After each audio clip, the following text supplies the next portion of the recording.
Hello and welcome to Watch or Crappens, a podcast about all that crap on Bravo that we just love to talk about. This is part 2 of the recap. If you missed part 1, go check out your podcast feed. It's right there. And without further ado, let's get right back into the recap. So Jen is like, oh, well, and how are you and Heather now? She goes, you're asking me? Oh, well, I don't know. I never know. I never know. It's like, what was in the wind? Which way was the wind blowing? You never know. I was like, yes, well, wind is an important factor in golf. Okay, Katie, I get it. I understand the golf thing. We're moving forward. So I'm sorry, I got lost in my notes. Okay, so then we go to Shannon saying, like, what's your beef, Jen? Because Jen's like, yeah, I got into it with Gina, I was going to talk to her at Heather's party, but, time and place. And really, frankly, I don't have either of those things. I'm out of time and I don't have a place. So that was hard. And Shannon's like, what is your beef? She's like, oh, I don't have a beef. Or any beef. Do you have any beef? I don't even care if it's old. Did you know that you can eat beef a week after the expiration date? I've tried it. You learned so much from Tiger King. So Emily is like... Emily is FaceTiming Gina, and she goes, why do you look so pretty, and why is your lighting so good? She's like, oh my God, well, I look pretty because I'm working. And to be honest, I'm actually a little bit irritated right now. I'm like, you don't say. You're irritated literally every scene we ever see you in. Yeah, because her career is being ruined by Jen. Okay? It's being ruined. I put Jen in that house, right? Because it's all I talk about is how I put her in that house. Well, guess what? That's having an impact on me because I had a deal lined up and I had to get a cash buyer and I had to get a cash buyer quickly. And I knew this agent would be able to bring me a cash buyer. And guess what? I couldn't get my cash buyer. And that cost me $50,000 of cash buyer missing fees. Okay. So when that deal fell apart, I lost money. Okay, so she's saying she had a house that she was selling and they wanted a cash buyer, and the only realtor who knew people that wanted to buy things with cash wouldn't text Gina back. So now that's Jen's fault. Gina, you're so bad at this. You're so bad at this. That doesn't even make sense. You're as good of a realtor as you are a housewife. Yeah, I feel like this feels tenuous at best. And Emily's like, wow, if I put you in that position, I'd be mortified. Jen ruined your reputation. I'm like, I think maybe being on Real Housewives of Orange County kind of ruined your reputation, but that's fine. Blame it on Jen. I think the scenes with Gina saying, I'm an Italian, and then opening ragu sauce to make dinner for her kids did enough. Yes. So, deep ragu cut, guys. Yeah, I liked it. Hold back. Let's take a moment. Okay, so then we cut back, and Jen's like, yeah, well, I rented that house, and she found the house. I told you all this, and then we got evicted, which is terrible. But, also I have to say, thank you, eviction. Thank you so much. I've learned so much. I can't really tell you what it is yet, but I'm sure it's something, and I'm sure it's going to bring us all closer together. So, thank you. You know what? I get it. We're all in the same circle. I get it. We're all talking. But as an agent who helped me get in the house, why are you running around talking about shit that's going on? Which I think is actually kind of a fair point. That is kind of shitty, Jen's also talking about the eviction a lot, but Gina is... It's her story. Gina is the professional, shouldn't be running around being like, oh my God, she's the worst client. She didn't pay. It's just tacky. It's so I don't know why I'm surprised. I'm actually not surprised, but I've said it a million times this episode. I don't need to roll around in it, do I, Bam? Me. So Gina's like, well, I don't even know where she's living right now. And Emily's like, well, she can't rent somewhere in Orange County. They're going to ask for credit and they're going to want financial statements. And she is beyond that. Unlike the rest of the world where no one needs credit or financial statements. So Gina's like, oh, wait, what do you think she's going to do? Move in with Ryan? That's her only option. I assume she's going to move in with Ryan because, what other options does she have? It's like when I finally married Shane. It's the last thing available on the menu. When you get proposed to over G-Chat, sometimes you say, what other option do I have at this point? Listen, people can say whatever they want about me and Shane, but we outlasted G-Chat. I know where she could move into. How about Travis? I think Travis has an opening coming up. So now we go back to the beach, and Katie's like, so have you moved in with Ryan? Travis loves packing kids into tiny 2 bedrooms. I'm sure he's got one somewhere that he could shove another 5 kids into. Yeah. So Katie is like, so what does Ryan do for a living? Like, what does he do? Is it golf oriented? Because otherwise I really don't care. And Jen's like, well, thank you for the question so much. He did mortgage for years and years. And, he's done real estate development since then, but like nothing like, there's like no office and no actual job stuff. He seems to like go into a dark alley a lot. And he seems to be going to Dodger Stadium quite a bit. But I think he just really likes baseball. So yeah, that's what he's up to. I mean, there's no office. There's nothing really. I mean, he just kind of, I feel like he just sits around and like plays in the sunshine. He kind of lives the dream life, really. I always tell him. And Katie's like, oh, that's nice. Because it is so nice. Having a man who does nothing but just has money to get a new pair of plugs every week. I mean, it's really something. Not a red flag at all. This is so great. I'm so happy. I'm so grateful. I'm so glad. I'm so glad that I moved away from Will and now fully independent, moving in with a guy who will support me even though he doesn't seem to have any job and just plays around in the sunshine. Basically, nothing could go wrong. Moved on from will to won't, and I'm very happy. Very, very happy. Listen, I do not shame someone for being like, you know what? He's going to take care of me. But what I do shame someone for is having someone take care of you who you say, oh, he seems to be sitting around and playing in the sunshine. I'm like, if you're going to go for someone to take care of your bills, get someone who like has to show up at an office or something, has to like log in, has to, like play around. If you're going to leave your husband, the least you could do is run a 1999 background check on somebody. You know what I mean? Like, spend the $20 for Christ's sake. Listen, I don't mind her leaving the husband. You can leave the husband for free. I'm just saying, like, if, hopefully you learned lessons from that situation with Will.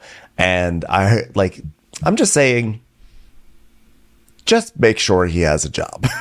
Just make sure you know where the money's coming from. Preparation. Just know where the money is coming from before you move in with 5 children. So then back to Gina. Gina's like, oh my God, you know where she's going to go?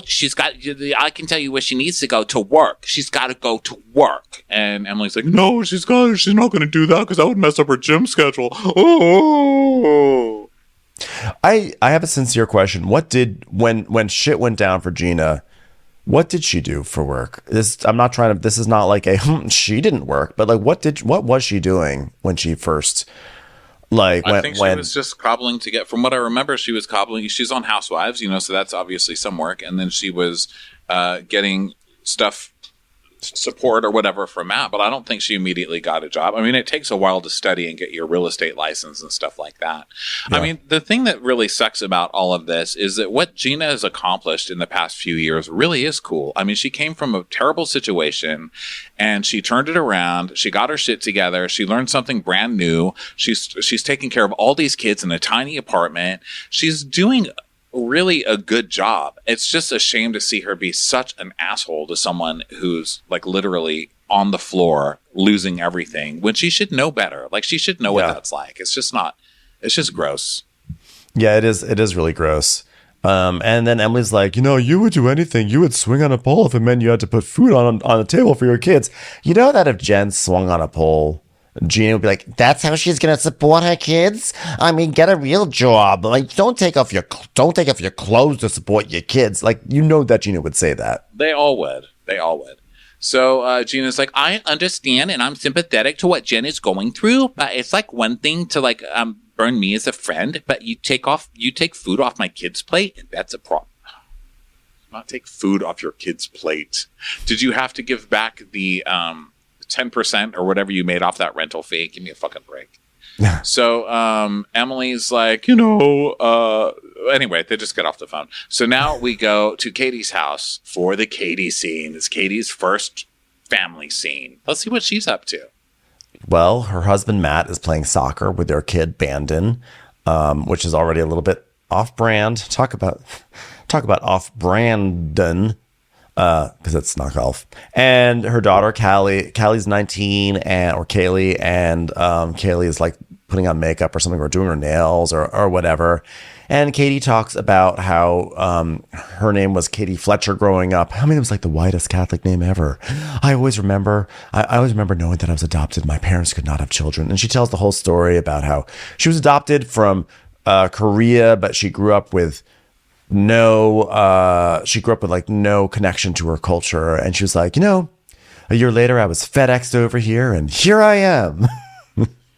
And she talks about how she didn't grow up knowing anything Korean and no Korean food, nothing. But then her daughter really took interest in her Korean roots. And so she's basically teaching her. She's like, Mom, this is Korean food. This is a Korean restaurant. This is how you order. And she's like, and I taught her golf. And then they say they have one son together. Oh no, I'm sorry. We already read all that. They do. No, they so do. Basically, it's basically that. It's cute. It's like a get to know me scene. Kaylee has a biological father that left, and so she's embracing this guy as her forever dad or whatever. It seems like I feel like there's more going on with like this ex. She has a son who lives full time in Atlanta with the dad. And then Kaylee feels like she doesn't have a father. And so she's adopted kind of Matt, not officially, but she feels like she's adopted by Matt as like her father. So I think there's more story there that I'm sure we're going to find out about. And then Katie says like, I gave birth to Callie. I was on my 20th birthday. And I said, yes, I beat teenage pregnancy. So that's all I really needed. And the rest has just been whatever. I'm bored, honestly. I got bored in the scene because it's a family scene. I get bored in the family scenes. Even reading the notes, I'm like, why is this still going on? Do you want to say anything else about this scene? No, it was just a perfunctory, let's meet Katie's family and see who the players are. And now we shall go forward. Yeah, they seem fine. So then Shannon and Emily are talking about flag football. I'm like, oh, isn't it going to be fun? It's not going to be fun because, like, over the summer, I played flag football with Annabelle, and she was so good. It was so much fun, and I thought, we should all play it together. Whoop, I'm going to bring a turkey sandwich in my purse. I'm so relatable. So Emily and Shannon and Gina, like, they practice football, catching ball, throwing balls. It's funny how we're having... Look at all the fun I am having. I mean, God, John Jansen, who? I mean, who? I'm like a regular Brett Goldfarb. What's his name? I'm like Farfignugan. How? I'm Elijah Manning. Sports. So Shannon's like, well, who's all going? And she's like, well, I invited everyone. And then I needed to invite some other friends because otherwise it's not a big enough team. So, you want to have enough people. So, fill in the blanks. She's like, oh, God, does that mean Alexis is going? Yeah. I love nothing more than to build you up and then undermine you and tear you down the rest of the season, Shannon. I mean, come on. What are you asking me not to play my favorite sport? And Gina goes, you know what? I didn't really feel like she was really nice or easy to talk to. And they cut to this one clip so quickly where Gina is sticking up for Shannon a little bit, and she basically is like, she's what was the context of this? She says something like, well, everybody's always sticking up for John. And Alexis says, well, maybe that's because he's a good fucking guy, Gina. And it just cuts away from it. But just the way Alexis turned so evil in that moment cracked me up.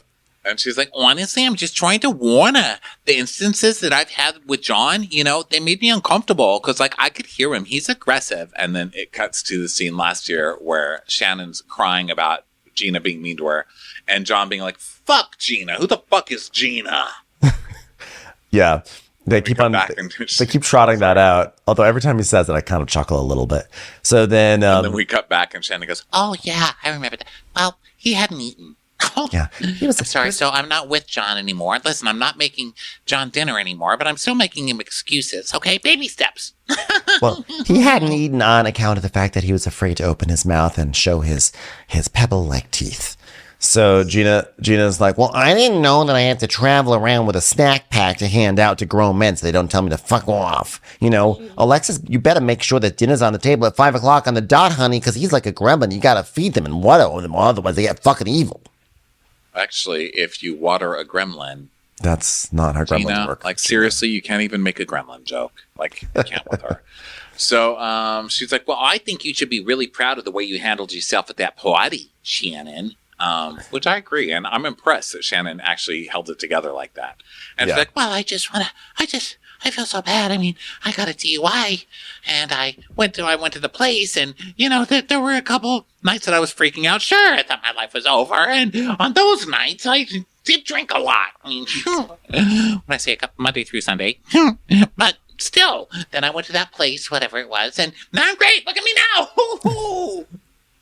You know, obviously I sympathize with her, and sometimes it takes perspective to make people change their own perspective, unless it's Jen, in which case, fuck her. So then we see Shannon saying, you know, look, you're a good mom and you're a responsible person, and I always thought I was that way too, and now I understand what you went through when you got your DUI, and like, I'm sorry I wasn't totally there for you, which is like, wow. And both Gina and Emily are like, wow, good job, Shannon. Look at you being a nice human being to people. Wow. Yeah, Shannon, good for you. Yeah. And Gina's basically like, you know, she was always like an open book of bullshit. And now she's like willing to like, you know, look at the things that she didn't want to look at. And, you know, she's basically saying like, this is the first time that Shannon's been honest ever. Oh, okay. Basically, Gina's like, well, I was going to try and sidle up to Alexis, but she's horrible. And Tamara's still vile. And the only people left are the golf girl and this chick. So here we are. Meanwhile, elsewhere in Orange County, Tamara and Eddie, we know it's a Tamara and Eddie scene because we see like motorcycles on the highway. And it's like, get flashbacks to last season when Tamara made her triumphant return on a motorcycle. And she's like, born to be bad, bitch. Born to be bitch. So she's on the motorcycle with Eddie. They get to like a little, like a motorcycle, like a biker hut where you get burgers and stuff. Then you go biking again, you know? Yeah. What do they call those types of places? I don't know. I didn't listen. I wasn't listening, to be honest. I was scrolling notes, reading through a Tamara scene, like, Big Bear, Brian's got a new girlfriend, food arrives. Okay.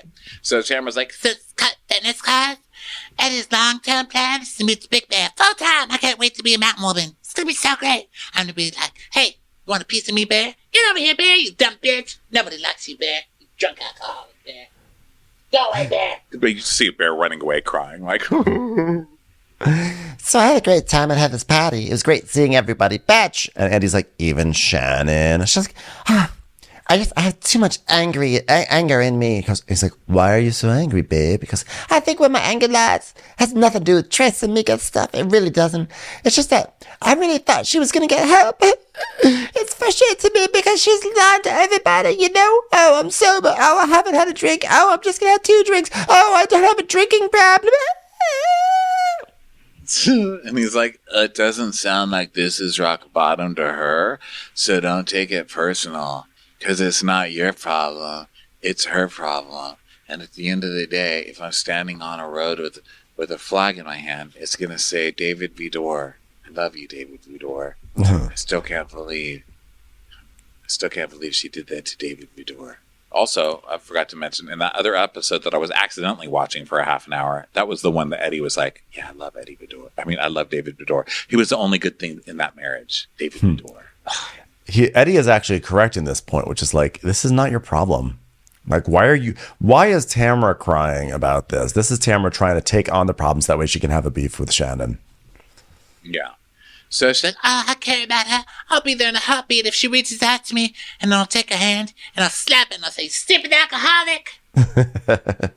You know, and she's like, I just cannot deal with the day-to-day with her anymore. It's like too stressful for me. Because, you know, Jen's not surprisingly going through a lot of shit. I told you a little bit of that. You know, she's getting evicted, bitch. Don't you know that? And so now, I forget that Tamara and Jen used to be close friends. So here she is ready to pile on to Jen about her eviction. Yeah. Commercials. Here comes one right now. So then she's like, you know what you got to do? You got to put on your big girl panties because you're in the same position you were with your ex-husband now. And he's like, well, isn't that common? She goes, yeah, but she's got a pattern. And she's saying, you know, like she lives with Ryan, but she doesn't have income. Like, where's she going to go? You know, she's going to have to go back to Oklahoma. Well, Jen's a hard worker, and when she sets her mind to doing something, I don't know if she'll do it, but she thinks about it. And what's going on in her life is probably derailing all that and making her look like she can't figure out anything in life. So she's like, is Ryan the one pulling her down? He's like, yeah, always. I mean, if you surround yourself with a bunch of liars, you're going to be a liar. Oh, okay. Is that where you sit on trash cans at night and like hiss at people coming near? Sir? I don't think anyone who hangs out with Tamara is allowed to judge, like use the whole, you are the company you keep. Right, Bullshit. yeah. So now we're over at Ryan's house. Jen and the family have moved in, and she's talking about how it's been an adjustment and that she invited her parents to come out to help with the transition for the kids and everything. And she just feels like, you know, it's just like kids don't feel comfortable yet. They feel like they're still in someone else's house. So they're all sort of like there in the kitchen. Dom had loving this, by the way. Can I just say Jen's so full of shit? Because we get to Ryan's house and it's gorgeous. It is stunning. It is a beautiful house. It's like dripping with money. There's multiple garages. There's dirt bikes. There's all this shit. There's all these toys that the kids are fucking loving this. Are you kidding? It's like, I think I'm gonna like it here. She's like, my poor kids. They just don't know what to do. Talk about rags to riches. So, I guess that was on the Love Island recap. So Jen's talking to her mom and dad, Mimi and Pap, and they're like, Mimi's like, I think that Ryan's really bonded with your kids. And Pap's like, yeah, it's a huge commitment. And it's like, we appreciate Ryan. Yeah, we couldn't be happier. And Jen's like, I feel like, Ryan, you and I keep saying, at 46, you shouldn't have to keep taking care of me the way you have to take care of me. And I'm just so sorry, Dad. It's like her Oklahoma accent. Like as soon as she starts to cry in front of her parents, her Oklahoma accent just tumbles out. And she goes from being like, thank you so much. Oh, you're taking care of me, Dad. Thank you so much, Dad. Yeah, I'm like, honey, we love you. We'd do anything for you. I mean, would you? Because she just got evicted. So I'm going to need some more money coming out of that purse. All right, criers. So they hug her and they're like, I'd dig a ditch for you, but I ain't cleaning up your dog poop. Oh, Ma, thank you. So then we go over to Heather and Shannon, and this is like a Heather, like, look at me, one of the funny, hilarious people of the world. And they're meeting, and Heather's approaching in slow-mo. She's like, my coat is my purse. Shannon's like, oh, okay, well, I might need the coat. Okay, can I have this heater moved so close to me that I'm practically on fire? That was called a joke. And hilarity. Did anybody here order hilarity? It just got to your table sooner than you expect. For some reason, viewers of television believe that I am somehow a demon from the pits of hell. Anyway, can we have the fire surround me? I would like to be surrounded by flames for this entire scene. Thank you. She literally has flames shooting from all angles around her during this entire scene. I was cracking up. And they're trying to do this whole, like, aren't we just old friends? Look at us, like making fire jokes, and then fire trucks pass. And she goes, oh, yeah, one of us is going to be lit on fire today, so you might need to come back, fire trucks. Watch your weave, Shannon. Remember that one? And then we see a clip of Shannon arguing with somebody and her weave getting caught on fire. And they're like, oh, ha, ha, ha, ah, ha, ha, oh, ha, ha, ah. All right, let me put down my purse, which is actually my jacket today. Ha ha ha ha. Anyway, I was really glad you came to the party, and I know it was a lot to walk into, and that could not have been easy. There were appetizers everywhere. It's difficult. I understand. So I wanted to see how you were. I thought some of the talk was inappropriate. And then it cuts to Alexis being like, well, I don't want to kiss and tell, but yeah, we've had sex twice today. Vile. And Shannon's like, I just hope that at some point the people that I've been close to for years will say, we understand that this is too much for you, Shannon. She goes, oh, so I mean, are we just not supposed to invite her to anything? Yeah, that's what you're supposed to do. If if what's-his-buns, Terry, jumped you and his new girlfriend started showing up in the group, I don't think you'd be okay with that, ma'am. No. I mean, I know you definitely your not. relationship with Terry is a little different because it's been longer and you have kids and stuff, but still. No one's going to be like, "Oh, I'm so excited that you're bringing my ex's new girlfriend around." Come on. Well, I wouldn't do that, but that's just me. You know, it hurts my feelings that Heather is still somehow defending Alexis. I mean, truthfully, I've spoken to Alexis a lot more in the last year than I've spoken to Shannon. So Heather's like, did you say to Tamara before the reunion, we need to take Heather down? Could you just answer that for me? Because I really want to know. No.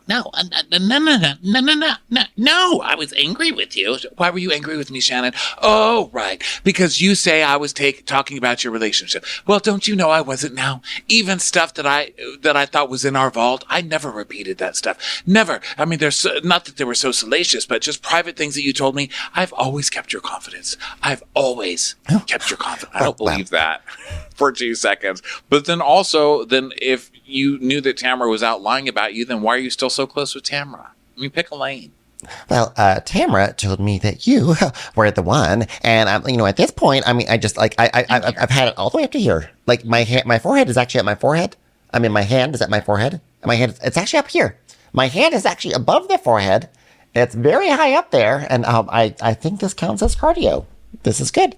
Shannon, I've always been straight with you. Remember when I tried to get you put into that mental ward? Well, I'm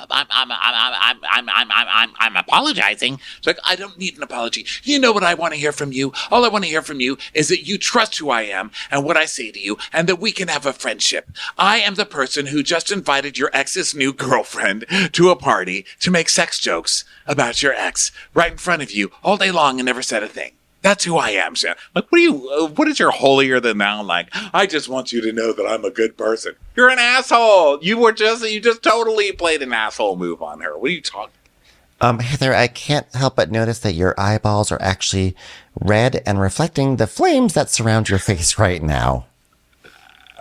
There are so many flames coming out of you. There's a little girl turning behind and looking at the camera and smirking. I'm feeling a little uneasy right now, but I also feel like I'm succumbing to some sort of primitive spell that's taking over my body. Zool! So we get another scene of Shannon being like, well, I'm hopeful for our friendship. And Heather being like, I've always liked Shannon. I just hope that we can have a strong friendship. Like, oh, okay. All right. And then she's like, each other down the rest of the season because Shannon and Katie are going to team up against your ass, and I'm going to root for them the whole time. Well, now that we are friends again, are you ready for some football? And Heather goes, oh, yes, I'm a Taylor Swift fan. I am a Swifties person. I know football now. Oh, hold on one moment. I'm trying to understand why the correlation. Travis Kelce, I get it. Oh, God, that was... I don't totally know what I'm laughing about, but I feel like it's a time for me to joke and laugh because I have a new friend. And just this read from Heather was so obvious. Okay, are you ready for some football? I'm a Taylor Swift fan. I know football now. Thank you, gays. Worth every penny, gays. So now it's Gina, Emily, and Katie are meeting up. I don't even remember what the scene is. Watch out, world. Where are they? Gina. Oh, yeah, they're at the deck. Oh, yeah. This is the deck is slowly rising as one of those places on Real Housewives shows. We just, we were interviewed for an article that's coming out soon about like locations that are famous on the Real Housewives. And I have to say the deck is it's in a lot of scenes on this show. Well, congrats, Deck. You're making it. So Katie's telling them, oh, I met up with Shannon and Jen was talking about moving. And Gina's like, oh, yeah, moving. She goes, yeah, she's moving in with Ryan. You know, she just did. She goes, oh, well, I see. I didn't even know where she was living. So what would I know? Why would she tell me? I mean, just after she started my career on fire and kicked my children in their nuts, every single one of them, their private parts, cut their throats, basically told them you're never eating again. Well, I'm glad that she made it somewhere. I'm glad that she's living somewhere. I sure didn't know about it. Well, ladies, let me tell you something. It's funny. She said that Emily mentioned it to me. And how did Emily know? Oh, well, I figured that shit out. It does not take a genius, okay? She did not tell me. I learned it by talking to Gina. Wait. Yeah, but we just watched Gina going up to everybody Being like, she just got evicted. Didn't she wasn't she telling Katie? I mean, come on. So Gina's like, you know what? It was on Instagram and I brokered the deal. I dropped everything. I dropped all of the nothing I was doing to get her into that home. And if her concern right now is the fact that I'm telling people, that's ridiculous. Her concern should be about how she's going to pay her fucking rent. What did you drop to get her into that house? She's so ridiculous.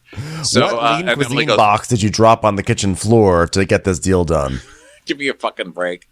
And Emily's like, yeah, under car payment. And Katie's like, you know what I said to her? That's so awkward because I said, I like your car. She goes, oh, well, you should go take a photo because that bitch is about to be gone. I actually laughed at that.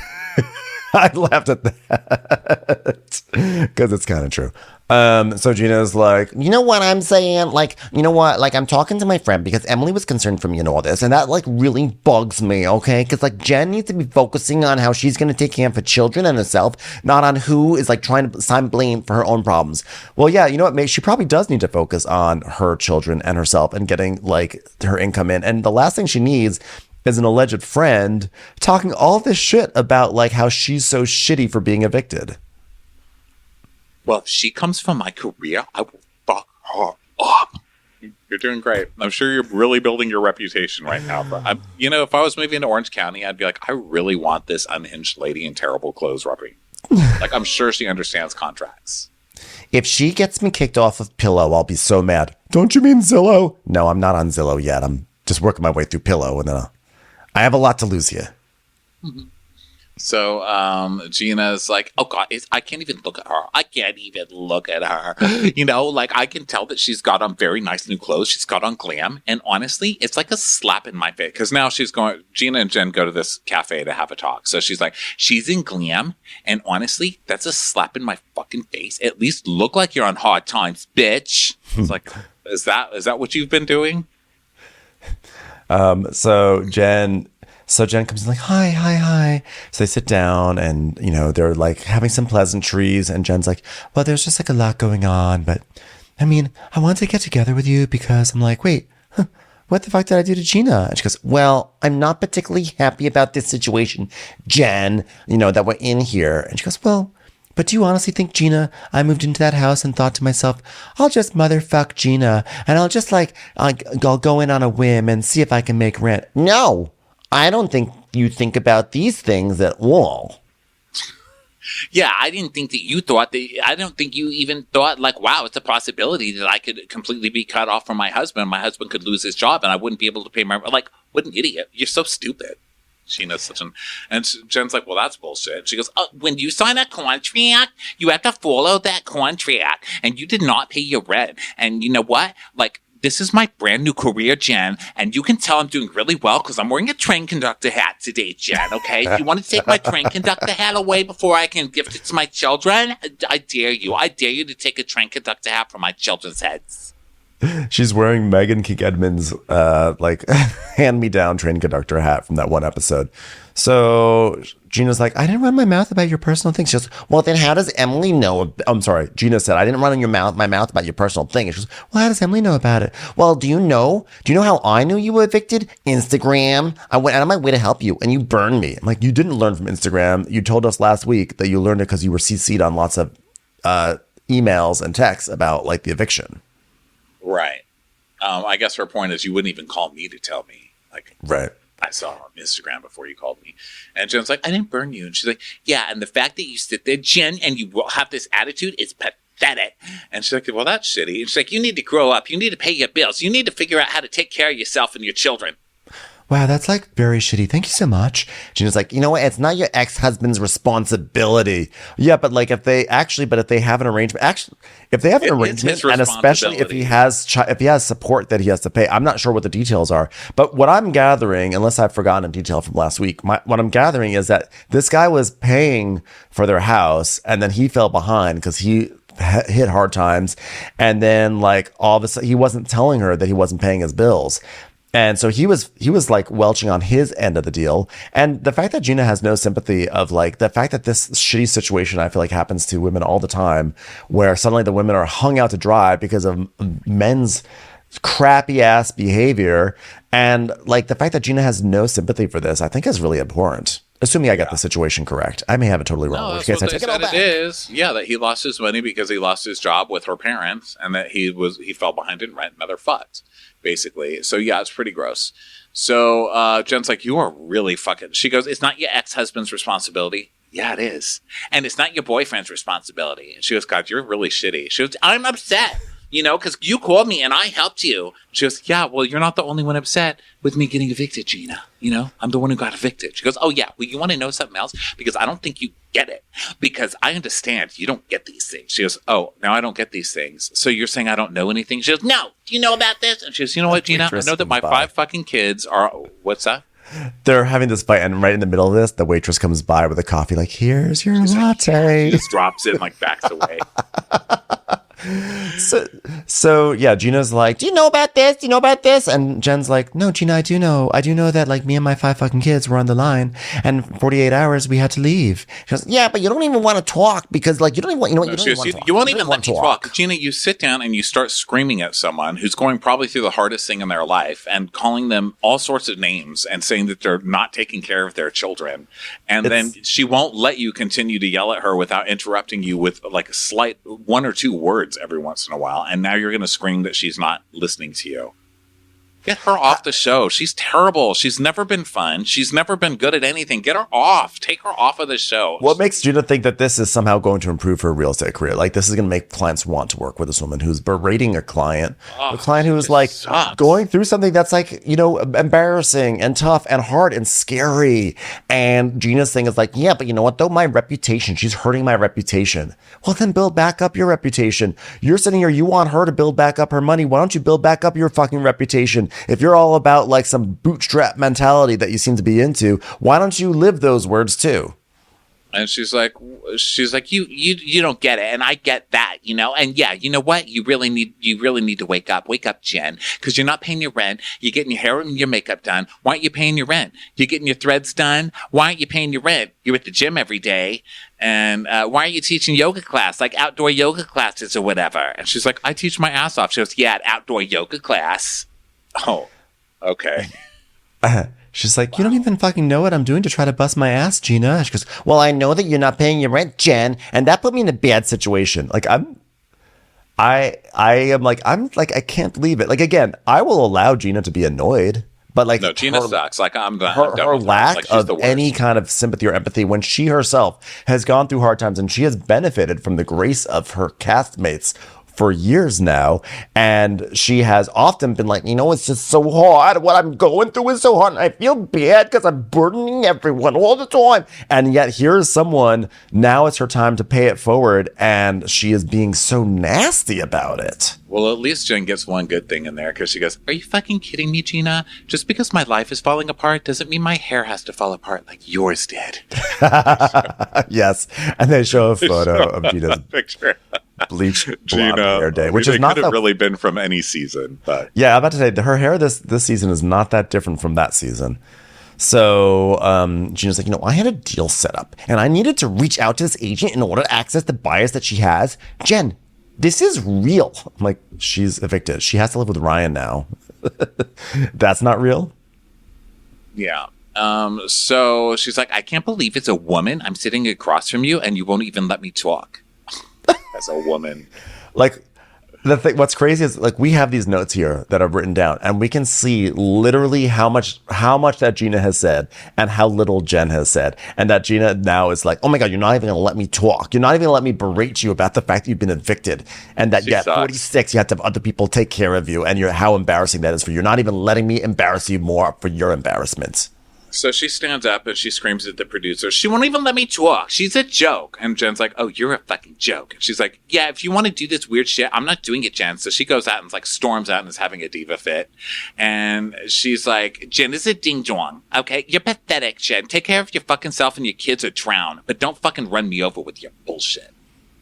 I've lost respect for Jen. Her inability to even see how this has affected me has told me everything I need to know about her, which is mostly that she's stupid. She's getting evicted. Yeah, Gina.